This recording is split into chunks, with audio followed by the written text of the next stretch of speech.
Welcome to this podcast in a series developed by the Nebraska Juvenile Justice Association. Njja is a 501c3 not-for-profit public benefit association. The mission of Njja is to improve services to youth in the juvenile justice system by serving as a resource for collaboration, leadership development, and education for juvenile justice system professionals and interested stakeholders. Our efforts are greatly enhanced with the generous support of the Sherwood Foundation.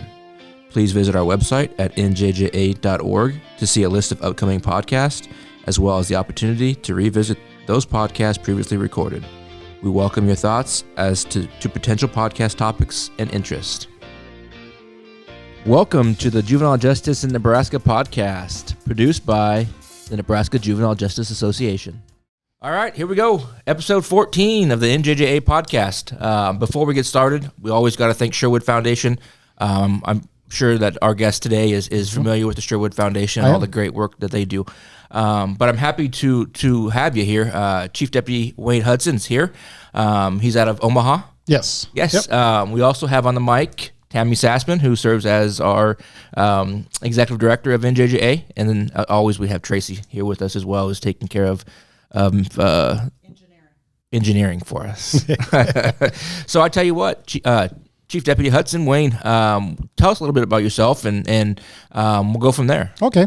Thank you for having me. Again, my name is Wayne Hudson. I'm the Chief Deputy Sheriff for the Douglas County Sheriff's Office. I've been in that position since January of this year. Sheriff Dunning retired at the end of last year. The county board turned around and they appointed Tom Wheeler as the interim sheriff to finish out the 2 years. He appointed me as his chief deputy, which means I run the day-to-day operations of the sheriff's office. Born and raised in Omaha, Nebraska, right in North Omaha. Went to the local high schools. After high school, I really didn't know what I wanted to do in my life, so I actually went and applied for a job at a local restaurant as a dishwasher and actually got denied. And the reason being, I didn't have enough experience. I'm the youngest of 6 kids. How much experience do you need washing dishes? So a little frustrated, I went home, and just so happened I was blessed to have a neighbor who was in the United States Air Force. Okay. Talking to him, he said, go look at the military. So I went and talked to a recruiter that following Monday. Good conversation, took the test on Tuesday. Came back that afternoon. The guy said, well, you passed the test. Well, I said, okay. He said, well, what do you want to do? So he showed me a bunch of films, and I said, you know what? I'll be a security police officer. He says, all right, well, you're only 17, so you have to go home and have your parents sign this form to get you in. So I went home that Tuesday. My mother was like, nah, you really don't want to do this. I said, I do. I want to do it. So she signed the form, and my dad signed off on it too. Then went back to the recruiter on Wednesday. The recruiter said, okay, you're good to go. When do you want to leave? I'm thinking, I said, earliest can be. I'm thinking end of the summer. I'm only 2 weeks out of high school. That Friday, I was on a plane to San Antonio, Texas. Wow. They wasted no time. No time. 2 weeks out of high school, I'm in basic training. But I tell people all the time, if young kids don't know what they want to do with their life after high school, go into the military. Do at least 4 years. If you like it, stay longer. If not, get an honorable discharge, get out and do something else. The benefits that you get from the military will carry on for a lifetime. Wow, that's quite the story. You didn't spend much break time. No. You straight joined. But I do have a question for you. Born and raised Omaha. Born and raised. What does it feel like to be able to serve the community in the capacity that you are? I mean, because you grew up in North Omaha, like many kids do, and to be able to be such an important person in the law enforcement community, how does that feel? I absolutely love it. I do. I love giving back. And I've been giving back for 20-something years. Law enforcement right now, we have such a bad reputation in certain parts of communities, especially communities that are challenged. So what I do is I take footballs, basketballs, I got sidewalk chalk, I have all kind of items. On the weekend, I'll grab one of my cruisers and I'll go out and about North Omaha and South Omaha, and I do it all the time. I'll pull up to a park, I see a bunch of kids playing, I'll get out my car. Almost every time I get out, the kids think automatically there's something wrong. And that's what I want. Not for them to think that's something wrong, but I want them to see me in uniform and see me as a positive person and not as something negative as they typically see when it comes to law enforcement. So I'll get out, I'll grab one of the new basketballs or footballs. I'll play catch for a while. We'll talk for a while. We'll talk about what's going on in the community. And then when I leave, I give them the item, football, basketball, or something. Typically, when I try to leave, they're begging me to stay. And now I've gotten to certain places in North Omaha and South Omaha that I'll go over and over again. So they know when they see my card now. They're excited. Yeah, they're excited. The last time I did it in North Omaha was kind of funny because they thought I was coming to play basketball. What they didn't know was in my trunk, I had a bunch of water balloons. Oh, how fun. I brought the water balloons out, put it in the middle of the street, took my cruiser and blocked the street. And we had a water balloon fight. And one of the kids said, you know what? That's the best fun I've had in a long time. Wow. The one story I have to give is I pulled up to a park one time and talking to the parents, and everybody was excited. And there was one kid that was off to the side and he was just crying away. So I talked to the kids for a while, kind of gave out stickers, kind of gave out some items. And then the mother came up to me and she said, look, I apologize for my son. She said, but you have to understand, his father was killed by a law enforcement officer. It was justified, but the kid still hasn't gotten over it. I said, you know what, let me talk to him. I spent about 30 minutes talking to the kid, finally got him calmed down to the point where he actually wanted to take a picture with me, and I got a picture with him. That's probably one of my best stories because had I just left that kid the way he was, there's no telling when he grew up what he will become. Yeah. Or his perceptions, attitude. Right? His perceptions of law enforcement. Right. I mean, clearly, it was. I don't want to say distorted. I mean, I can't imagine having to go through something like that as a young man or a child. But what an impact you had on him and where he may go in life. So so it sounds like community policing is a big part of what you do. It is. Like I said, I know that we can have a great impact on our youth if we just spend time with them.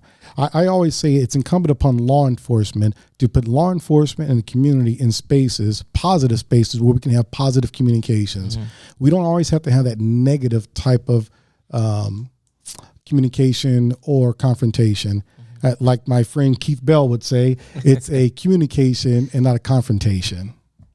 Yep, and shout out to Keith. We all love Keith. Oh, yeah. Before we were on the mic here, we were talking about Keith and what he does for the youth throughout the state of Nebraska. I mean, he's just a huge teddy bear, and we can't thank him enough for what he does. Yeah, very good guy. That's enough about Keith. But so you haven't been in the position very long. No, coming up on a year, correct? Correct. Were you with Omaha Sheriff's Department before? Yes. I actually started this department as a volunteer. Oh, wow. Back when I got out the military, I went to Wayne State College and got my bachelor's degree. I only had to do 2 years, finish it up. Then when I came back to Omaha, my department wasn't hiring right away, but we did have at that time was called a reserve deputy. You got paid $1 a year just for health insurance. You went through the training, and you had arrest powers as long as you were with another full-time deputy. Sure. So I did that for a year. Then the year after, I got on full-time. Now, back when I came on, it's not like it is anymore. We had over 600 people trying to get 5 jobs at my office. Now we're lucky to get 120 people test. Right. We just don't have that individuals wanting to go into law enforcement anymore. Do you think it's due to all the bad situations that have happened the last couple of years, or do you think that's progressively gotten that way over the years? I think it's progressively gone that way over the years, but some of the shootings that we've had, controversial shootings, some of the things that have gone on in different agencies across the United States, I think that has something to do with it. Years and years ago, we were always insulated from what happened on the East Coast and the West Coast, but not anymore. With the 24-hour news cycle, with Facebook and all other type of social media, what happens in Minnesota has a ripple effect here in Omaha, Nebraska, as we saw last year. Well, first of all, I mean, I don't want to go too far without thanking you for what you do. Thank you very much for the Omaha community. So, talk a little bit about, because we focus on juvenile justice, the Nebraska Juvenile Justice Association. What's going on in Omaha right now? Is does the Sheriff's Department have emphasis on it? Sorry, everybody. That's my water cup here. But what does it look like right now in Omaha? We do. We have certain programs that we're targeting youth, and we are also involved in different groups in Omaha trying to put together some type of collaboration and trying to get the numbers down and individuals that are in our criminal justice system, especially when it comes to Black and brown community, which our numbers are higher than other populations. So we are heavily involved. So what does that look like? I mean, you guys work pretty closely with the probation offices or with the nonprofit providers that are out there, or how does that work? Both of them. We also, like myself, I serve on different committees that are trying to do something different when it comes to juvenile justice. I was on a meeting earlier today where they're talking about putting together a family, I think it's Family Resource Center. And it's not so much they're talking about an actual building, but it's an organization where someone can go, a parent can go and get all different types of services, wraparound services, and not, well, we can serve this part of your life, but these other pieces, you got to go somewhere else. And that's what I think what kind of hurts when it comes to juvenile justice. There should be one-stop shop. A parent or guardian should be able to go one place and get all the services they need to help with that juvenile. Yeah, and that's one of the things that I think Lincoln and Lancaster County community does well, is the services that are provided to the families. I'm not real familiar with how things in Omaha, but I'm interested in how it works. But I'm also interested in how it works in North Platte and in Gearing, because we've said so many times on the podcast that people think of Nebraska, they think of Omaha, they think of Lincoln. Right. And unfortunately, some of those rural communities get overlooked, and that's just not okay. We have families throughout the state of Nebraska that need help. So do you communicate at all with other sheriff departments on how they work with the juvenile justice or juvenile community or the juvenile population? Or is it pretty much, you just focus solely on Omaha? Well, we kind of focus solely on the metropolitan area. But that is a very good question. You would think, and it's kind of interesting because even in our metropolitan area, a lot of the focus sometimes is just on the city population. And what I keep telling them, and I just had this conversation the other day, is I have 84,000 patrol population that is outside the unincorporated areas. So as they put together these programs and these pilot programs for the city of Omaha, don't forget Absolutely. the rural communities. We still at Bennington, Valley, Waterloo, Ralston, Boys Town, and then my 84,000 population outside of that. So include us in those type of pilot programs like Restorative Justice. And that's one of the focuses that Tammy has right now is making sure that we're connecting with that rural population. Njja obviously holds our big conference every year, and we hold that in Kearney. And we hold it in Kearney for a specific reason. Not only is the Eunice Conference Center an amazing facility and the staff are fantastic, but we want to make sure that we're giving everybody the opportunity to come. It's not easy, to send somebody from North Platte who works for a nonprofit serving kids. It's not easy to send them all the way to Omaha and put them up in hotels for 3 days, 2 days. So that's one of the big reasons, and one of the things that Tammy is focusing on right now is working with some of that rural population. Tammy, you want to talk about that a little bit, or just kind of what that's looked like over the past couple months? Yeah. So I just began my position here in August, and so I've been trying to just reach out and build some new relationships. Let's just put it that way. And so I've been reaching out to different folks in the areas of Grand Island, Kearney, Nebraska City. Reached out to somebody over in Schuyler, in Saunders County, Wahoo. And so just looking at kind of what are their needs and how does it differ from Lincoln and Omaha. And even just looking at how they run things in regards to the different systems compared to what like Lincoln and Omaha does. Because I agree, I think we're heavily focused in the Lincoln and Omaha areas, and in the rural areas sometimes they lack, but yet at the same time, as far as resources go, but at the same time they have just a high needs as we do here in Lincoln and Omaha. So so just trying to get their feedback in regards to what can NJJA do for them in the rural community, what are their needs.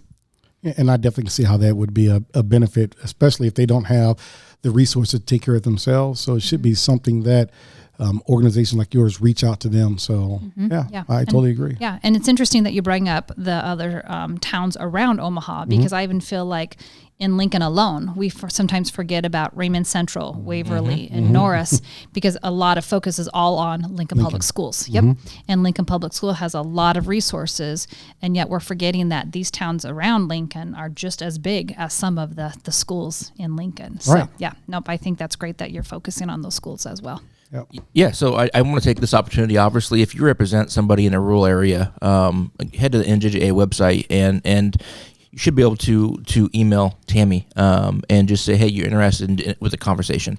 I'm sure Tammy would be more than willing to have the conversation with you because, we don't know everybody across the state of Nebraska. So if you are somebody that wants to talk and maybe even highlight some of the programs that you have, shoot Tammy an email and we can make that happen. But back to the reason why we're here today. Wayne is juvenile justice in the Omaha area. Before we came live, you talked a little bit about restorative justice. Right. Let's talk about that a little bit because I think restorative justice means different things to different people. And I think the concept of restorative justice is so important because it serves a great purpose. What does it look like right now in Omaha? What are you doing, and what does it mean to you? A very good question. I'm gonna go back a little bit. Please. As I said, I was in the military, and I spent 18 months in Lorne Air Force Base, Maine, and I spent just under 4 years at RAF Bentwaters, England. Okay, so I still have, my daughter actually lives in England. So on one trip back to England, I just happened to be hanging out with her nephew who works in the juvenile justice system over there. And they have a really good program. So their law enforcement officers, if they come in contact with the juvenile on the street, they write them out, which would be a citation. But the citation goes to a non-criminal justice organization. Okay. Then, like restorative justice, they'll put them through some type of programming. If they complete the programming, that paperwork that the law enforcement officer filled out goes away. If they don't, then they go ahead and file that paperwork with the court system. Then they're in the system. I love that system compared to what we're doing here right now, where everything must go before a juvenile court judge. Well, if we want to keep the kids out of the system, let's stop. Let's divert them right at the intake to a nonprofit, some type of organization that is not criminal justice informed. If they don't follow through, they can always file the paperwork later. So to me, what restorative justice looks like is coming up with a concept that we can divert a lot of those kids from the criminal justice system. But at the same time, it has to be something that the victim agrees with and the juvenile agrees with. There's crimes out there right now. We get them all the time on my department that if we had somewhere else to send these kids and the victim and they can talk it out, and the victim says, well, for example, if a kid destroyed their mailbox, I just want the parents to buy my new mailbox, and I want that child to spend time putting that mailbox up. It doesn't teach a kid a lesson for the parents to bail them out all the time. Make that kid put the mailbox back up. And if the victim is fine with it and the suspect is fine with it, then that's one less kid in the system. To me, that's restorative justice in a nutshell. And the system, the criminal justice system, never sees that kid. Ideally, that's what I would like to see. Go ahead. Tammy, go ahead. Well, and I just see the benefit behind that in regards to financially. I see it benefit in regards to personally, and we see it as in regards to even the emotional well-being. I mean, think about how all the different labels come out of that the minute they have to go in front of a judge or paperwork gets filed. Also, too, sometimes that restorative justice is way more powerful than somebody giving them a different kind of consequence that has nothing related to repairing the mailbox. Right. No, and I totally agree. And I met with some individuals the other day, and they were talking about restorative justice, and they're trying to get that program going. And personal responsibility is what they kept on saying over and over again. Personal responsibility. If you go through a court system, if a judge tells me to do it, okay.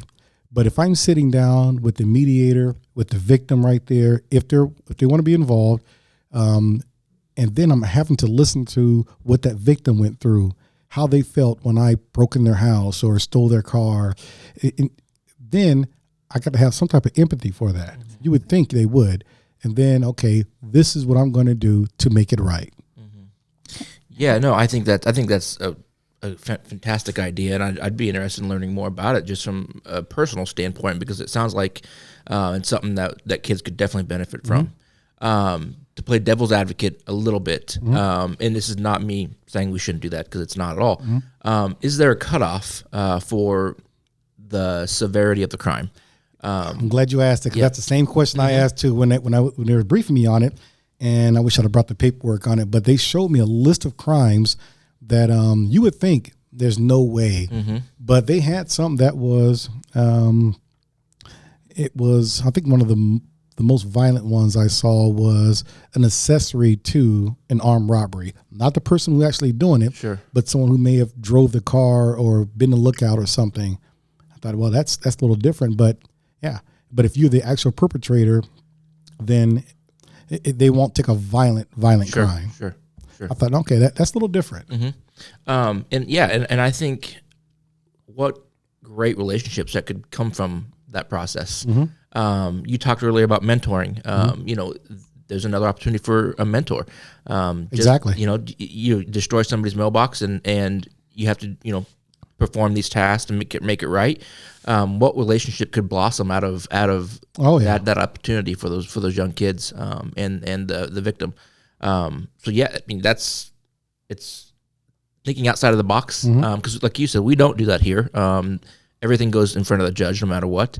And I keep going back to the probation numbers, what they look like if there is probation. And you said England, right? And how drastically that could reduce the caseload size per probation officer. And it did. He showed me the numbers when I was over there, and it cut it by a third. Because again, a lot of the kids, they know they got a break here, and they'll follow through. And you'll have some people say, well, that's just being soft on crime. No, it's not. It's not being soft on crime, because the punishment is still there. If they don't follow through, the paperwork is still filed, and then they go through the court system. But if you can divert them before they go to the court system and the victim is happy, who's to say that, this person should go through the system? And I think here in the state of Nebraska, I think there has been efforts to do things like that. I mean, we have the mediation center here in Lincoln that we're lucky enough to have. And we have people that have recognized that this would be a better alternative. I don't know where that is today. I don't know if it ever came to fruition. But I think it's definitely something we need to look at again. I'm actually thinking about a few people that I want to call and ask kind of where that's at. I know Sarah Hoyle through Lincoln Lancaster County office has done a lot of work on that. So I'm kind of interested to have a conversation with her too. So I might do that, and I might follow up with you and see and just provide you with where we're at here in Lincoln with that. So anything else? Well, I'm gonna go back to the mentoring. Yes, piece, please. So when you get, let's say it's restorative justice, as part of the programming for the young child, they can be assigned a mentor. Okay. Someone, if the kid says, I wouldn't mind being an engineer one day or whatever it is, like I'm with the 100 Black Men. What we do is the juvenile will have to go through an assessment and find out what they like, they don't like, and they match them with an adult. So my mentee right now is a young man who wants to be a law enforcement officer.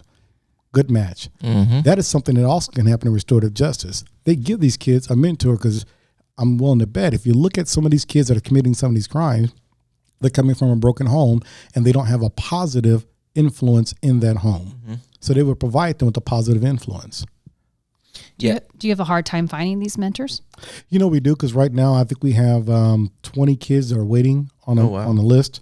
So I'm actually going to take a second one, just because as this juvenile that I had contact with the other day, good kid, he just needs someone in his life to kind of give him some direction.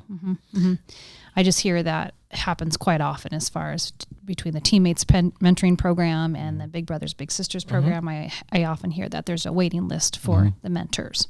You're taking on a second mentor because all you have is time, right? Right.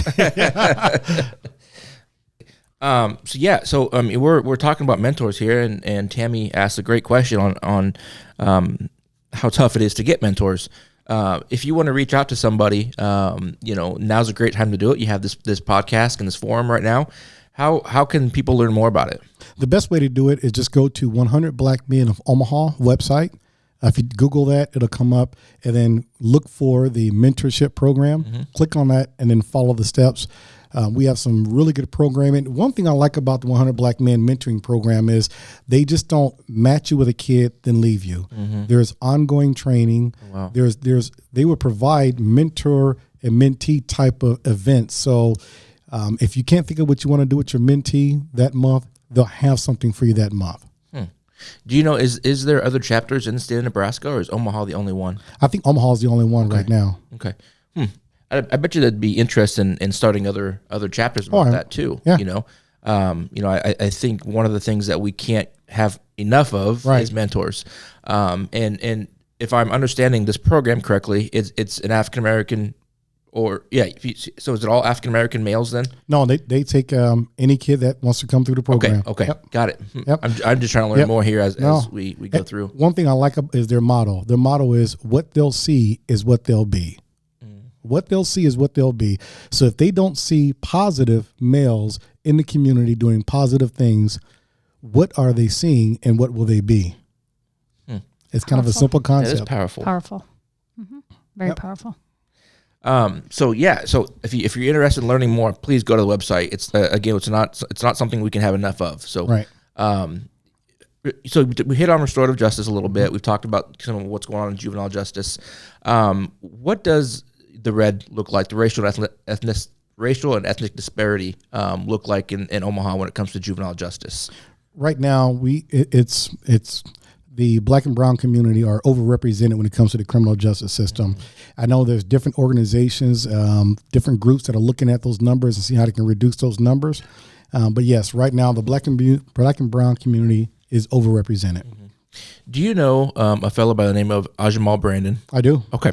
Now I was just going to have you, either reach out to him or because it's a very big passion of his. Oh yeah. And I know he's trying to do some work on that, and I serve on a few committees with him throughout the state of Nebraska. So I was just trying to make sure you. Yeah, Jamal, he's big in criminal justice. Chris Rogers, Commissioner Chris Rogers, he's another big one. I think we really need to look at how the Black and brown community is getting into the system. What people think is that we as law enforcement officers, we pick these kids up and automatically put them in a youth center somewhere. That doesn't happen. What we do in Omaha is we have to call Juvenile Intake. Juvenile Intake does a workup of the child based on their home life, the charges, and then they determine if that's going to be a child that's going to be released back to a parent or guardian, confined in a youth center, or out of home placement. That has nothing to do with law enforcement. So is that all done via the phone, or do you take them somewhere to have that assessment done? What does that look like? Well, it can be done by the phone, but 9 times out of 10, we'll take them to the youth center, and then they do it from there. How long are your officers sitting there while they're intaking those kids? Well, we got an agreement right now with the youth center that we can drop them off, but if the child is going to be placed back at the home, we go back and pick them up. Yep. And we have something similar here. And we actually here in the city of Lincoln, it goes through Cedars. Okay. And we have what's called a reception center. I don't think they have one in Omaha, but it's something that definitely maybe they could benefit from. So if anybody from your department has any questions, we can obviously hook you up with somebody over at Cedars and have that discussion. Well, let me ask you this. Now, one thing that I was at a kind of a town hall, and one gentleman stood up and he was very passionate that there are kids out there that just need help. They need a place to stay overnight to calm down, but there's no place in Omaha like that will take them. Can't go to the youth center. Some of the nonprofits, they're not 24 hours a day. So what he's done, he's taken them in his home. Oh, wow. And he'll call the parent and say, I have so-and-so here. They're upset right now. I'm going to keep them here 24 hours. Then I'll bring them home tomorrow. Or you can come here and pick them up. Those are kind of places that he's saying we need more of. This is a place where a kid can calm down. They can get certain resources. If they need to stay the night, they can stay the night. Parents can come the next day, have a conversation, maybe with a trained counselor, and then take them home. Yeah. And that's how it's done in Lincoln. I don't remember if it's a 24 or 48 hour window when they could get that reprieve or take that break from the family. I just don't remember if it's 24 or 48, but we do. There are beds available for that reason. That's excellent. So it's something that if you're interested in learning more, I'm sure I could connect you with the right people. But it's worked. And one of the things that Cedars wanted to do with that is get the law enforcement officer back on the street as fast as we could. That's excellent. The last thing we wanted to do was have them sit there for 2 hours and not being out doing what they should be doing. Right. Not that the time with the kid is not important, because it is. Right. But there are also other alternatives that I think people need to look at. No, I agree 100%. So I have a question for you. Okay. So I'm huge into prevention. Okay. So any ideas or any thoughts in regards to what could we be doing to prevent some of these kids even becoming involved within the system, the juvenile justice system? Anything in your opinion in regards to that the community, society, Nebraska could do a better job of? Well, to me, it all depends on what the crime is. A lot of it is, again, personal responsibility, and it's family responsibility. Some of these crimes, it should be the parents or guardian in the home reinforcing good behavior and good choices. I do a talk all the time about making good and bad choices. But I can talk to them all day long. But if it's not being reinforced at home, then when they get out and about, they're going to make their own choices. I tell parents all the time, it's better for you to parent your child and lead them the correct path than send them out on the street and have me to do my law enforcement function. So besides, parents in the home, another thing that can be done is we need to have more interactions with our juveniles and law enforcement. Mm-hmm. And with the kind of the riots last year, we in law enforcement, we were concentrating on our younger generation. But the age group that we kind of skipped, in my opinion, was at 18 to about 26. Mm-hmm. That's who was out there rioting last year.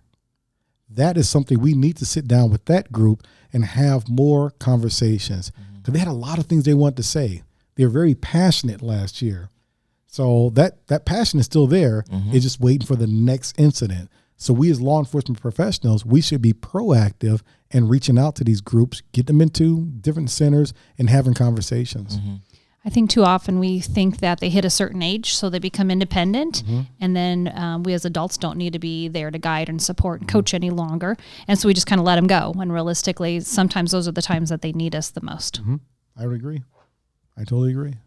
Yeah, and that's one thing that I think, even in our title, it's Nebraska Coalition for Juvenile Justice. Mm-hmm. Nebraska Juvenile Justice Association. I'm getting my committees mixed up here and my boards.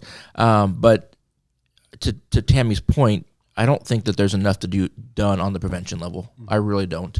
I think we need to have additional programs and opportunities for kids, even at age 6 to 12. Mm-hmm. I sometimes, unfortunately, you start working with an 18-year-old who's still a kid, mm-hmm. But what have they done and what have they seen prior to turning 18? Now, if you're able to work with that young person when they're 8, mm-hmm. you might be able to divert them from a life of crime or a life of trauma. And that's something that I think, we need to continue to focus on and put emphasis on. And I think you'll look across the country and you'll see those cities that have low juvenile arrest rates. You see they probably invest more in their juveniles than we do. Mm-hmm. When I was growing up, we were able to, during the summertime, school buses would come around and pick us up, and we would go to Creighton, and we'd spend a day at Creighton where they had different classes you would attend, self-help classes, hygiene classes, and then at the end of the day, they take you back home. That was throughout the entire summer. Mm-hmm. Well, if you were there, then you weren't getting into trouble because you wanted to be there. And if you messed up there, they'd send you home. So we need to get back to doing those type of things, community programs. Mm-hmm. I think people over the years, though, have become so afraid to do things with youth so many times just because of all the liability. Mm-hmm. Everybody's suing everybody, or there's accusations being held, and I think there's a fear. I think there's a fear that a lot of people have. Listening to you talk about, the one gentleman who takes in these juveniles who has no place to go, Right. Instantly, of course, to my mind, it's like, okay, what about the liability? What about the accusations, Right. But the thing is I feel like us as a society, we've lost that trust. We've lost the trust. We've lost the learning how to help each other out as neighbors compared to everybody's independent. What is it in for me, or what's in it for me? What's in it for me versus looking at how can I help other people? And it's too bad. It is sad because I was talking to another gentleman, And he was telling me that when he was growing up, they had actual police camp. I said, well, what's police camp? He said law enforcement officers would go and they would actually spend a week or so out camping with kids. We don't do those things anymore. But I'm thinking, well, why couldn't we, the sheriff department and our local metropolitan areas, law enforcement agencies, grab 30 kids, partner with Nebraska Game and Parks, partner with Mahoney State Park, and do something like that. We have kids in our community who's never been basically outside of Omaha, who's never been to the woods, who's never fished. That's amazing. We did a fishing clinic here recently with the 100 Black Men, and some of the kids never even touched a fishing pole. To see them light up when something small fish comes in, you know? But that's the kind of things. We have another group that takes kids out for a week. They do whitewater rafting. Wow. It's to get the Black and brown community out of those urban areas and get those kids out and about. It's amazing. More needs to be done like that. And I know Omaha is obviously it's a big place to us in Nebraska. You go outside of Nebraska and maybe it's not so big, but it's a big place in Nebraska. So maybe these numbers are a little hard to either recall or gather. But do you see a generational issue when it comes to kids breaking the law? Or what I'm getting at is are you seeing dads in trouble and then their sons in trouble and then their sons in trouble, or is that kind of how you see that in Omaha as well? We do, especially when it comes to the gangs. I know the Omaha Police Department, they can pull up names of different gang fathers, gang sons, gang daughters. So we do see that. I remember my time, and it's kind of as far as increasing juveniles, when I was in charge of court security, we had a certain holding tank that we used to keep all the juvenile boys in. That tank got too small. That's how many kids were coming through. We had to expand and build a larger holding tank just for our juvenile boys. Then what I noticed, it's kind of interesting, is my juvenile girl tank, that got too small. So we had to expand that tank.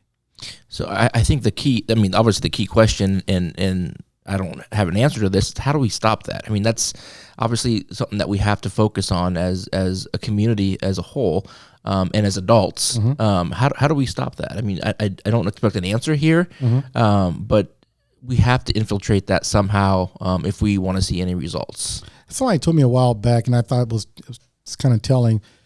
We need to look at our juveniles, and when we look at incarcerating them or taking them out of the community, are we mad at them or are we scared of them?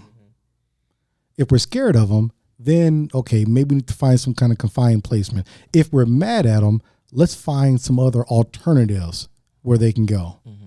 And that's another thing that I think that people don't understand is law enforcement. I mean, you're a prime example. You don't want to lock these kids up. I mean, that's not the goal, is to lock them up. We want to get them rehabilitated, and I think that's what we're all about. So I'm just glad you said that, because I think you're spot on. When you say, are we scared of them or are we mad at them? Because if you are mad at them, they don't deserve, they should not be in a locked facility somewhere. And the state of Nebraska, there are great places for these kids to go, but is there enough of them? I don't know. That's not for me to say. Do we need different levels of care? Probably. But I just from a personal standpoint, I really like to hear you say that, coming from such an important figure in the law enforcement community in Omaha. People need to understand that law enforcement are good people. We want to help these kids. Right. We do. Yeah, we do. No one goes out there saying, I want to lock up 5 kids. Okay. We want to give these kids as many breaks as possible while at the same time protecting the community. That's why, again, what I would like to see with restorative justice is something that it's filed and it doesn't go to the criminal justice system unless it absolutely has to. Is there headway? Are you making headway on that? I know you're just one person. I'm one person. I keep beating the drum. But what I've been told is the criminal justice system likes it when they at least have that hammer. And I'm going, you still have the hammer. You just got to wait. It can always be filed. So I think you have a powerful story. Thank you. Even your own personal life and the choices you made. And I'm a big believer in we have choices. I believe every child is a good child, but sometimes we just make bad choices. And I sit here and think about your story when we first started this podcast in regards to you didn't even get the first job as a dishwasher. And so you thought about your choices and made a good choice. And here you are today with an excellent career and a positive influence for a lot of these kids. And I think that in of itself is very powerful. Thank you. I tell people all the time, if you knew me back then and to know me now, because I was just inducted into the Northwest High School Hall of Fame. Oh, wow. Congratulations. For my community service. Thank you. But like when I gave my speech, I told them I never would have thought my name would be put on that wall on a permanent. Spray painted, but but not put up there because I wasn't the best kid. And I was going to ask you that, and I don't mean to cut you off, but I was going to ask you if you hadn't gone into the armed forces, the military, and what branch was it? Air Force. Air Force.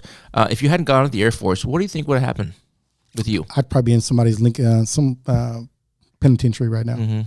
Yep, it really turned me around. Even though I had a 2-parent home, I really had no direction in my life. I was a kid that a teacher told would be dead before he's 21.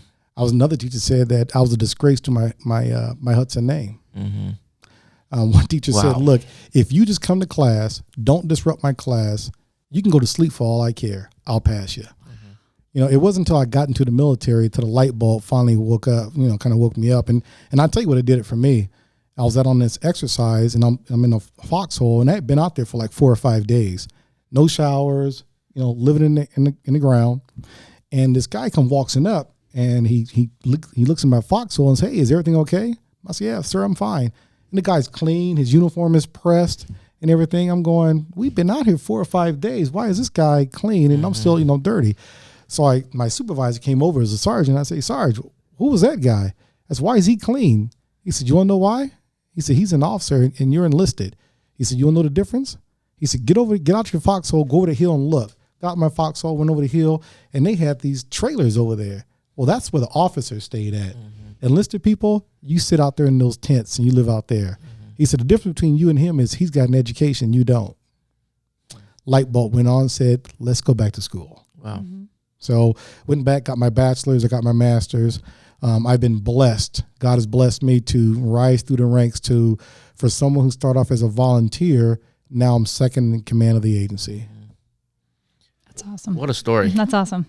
That's awesome. Yeah, I mean, I don't want to end the podcast yet, but that's like a perfect spot to end. Wayne, what else do you want to share with the people? I mean, again, we have the whole state's attention here. So I want people to understand who you are. I want people to understand what the Omaha community is about, and just how important it is to make sure that we're focusing on these young kids. Because again, they're kids, and all kids deserve to be treated with respect, dignity, and quite frankly, just treated like a kid. No, and I agree, and I agree. There's no throwaway kid. Okay, I was one of those kids, and I tell people all the time when I talk in different parts of the metropolitan area, when I talk about North Omaha and South Omaha, I always say we have diamonds in those communities. Diamonds. They just need an opportunity to shine.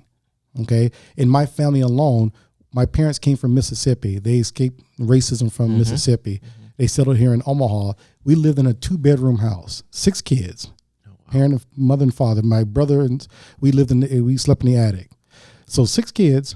You would think growing up in North Omaha, we might have had some problems. No, we have 4 bachelor's degrees, 2 masters, 1 medical doctor, and 2 sheet metal certifications. We can do it. People can do it. I tell kids all the time, it doesn't matter what school you go to, what neighborhood you live in, who your parents are. It's determination. If you really want to make it, you can make it. Wow. You have something to be very proud of your family, obviously. But before I let you go, I want to thank you for not only what you're doing for the community in Omaha, but for your service as well. Thank you very much. In the armed forces. We owe a lot of gratitude to you. So thank you so much. Thank you. The passion you have for young people, obviously, it's huge. This is probably one of my favorite podcasts we've done. No offense to other people that have done them, but sorry, Tammy. But just the overall attitude, demeanor, passion. from a different side of the aisle, from law enforcement.